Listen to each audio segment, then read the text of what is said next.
Bienvenue au Caprice de Laurent, mon nom est Laurent Paquin. Je suis comme un genre de Ricardo. La différence, c'est que moi, quand j'écris mon nom sur des spatules, je me fais crisser dehors du magasin.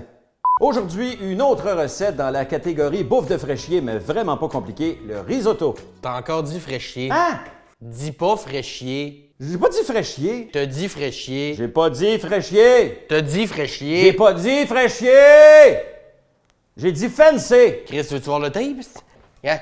Autre recette dans la catégorie bouffe de fraîchier, mais Hein? vraiment pas compliqué. Fraîchier. T'as dit fraîchier. Je le sais. Bon. J'ai jamais dit le contraire. Oh, le tabarnak.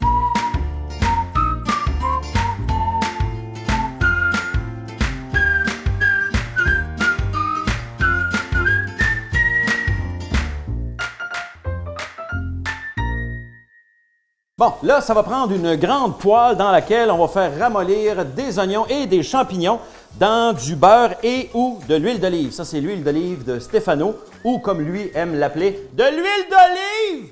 Alors, les oignons, des champignons, tu fais ramollir tout ça. Ensuite de ça, tu rajoutes le risotto.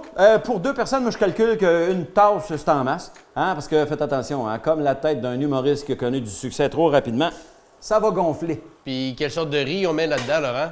Qu'est-ce que t'en penses? Du riz à risotto? OK, puis si j'en ai pas?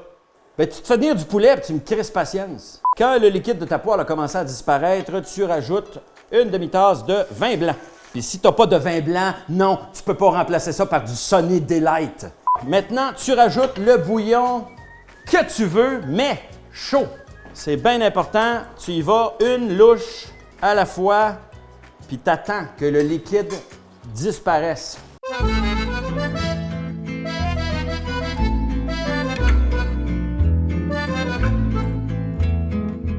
T'as des restants de risotto, tu sais pas quoi faire avec ça? Ben regarde, pas compliqué. Tu fais des boulettes, après ça, farine, œuf, chapelure, crisse ça dans la poêle, ça te fait des arancini. Délicieux, ça a l'air. Parce que chez nous, on n'a pas ça, des restants.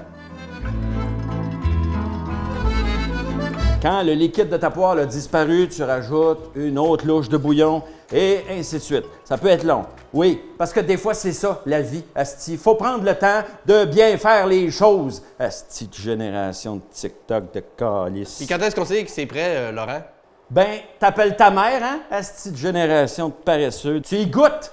Ha ha! Tu y goûtes! C'est à ça que ça sert le trou dans le milieu de la face. Puis si le riz est al dente, c'est comme dans un lit. Ça fait la job, mais c'est pas l'idéal. Du risotto, il faut que ça soit crémeux. Es-tu toujours obligé de faire des comparaisons avec le sexe, Laurent? Ouais. C'était juste pour être sûr. Continue. Même chose pour le goût, rajoute ce que tu veux, fais des tests, goûte, mets du sel, du poivre, des branches de thym, de l'huile de truffe pour les fraîchiers, Fancy. pour les fancy. Et quand c'est presque prêt, on émiette des tranches de prosciutto que tu as fait préalablement cuire au four pour que ça soit croustillant. Bravo, Laurent. T'as dit prosciutto.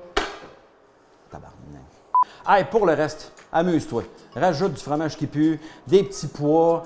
Si tu veux faire un risotto aux fruits de mer, tu rajoutes du safran. Ça, là, avec un petit verre de vin blanc, tu vas l'avoir, ton repas de fancy. Bon, rendu là, t'aurais pu dire fraîchier, je crois. Ton repas de fraîchier.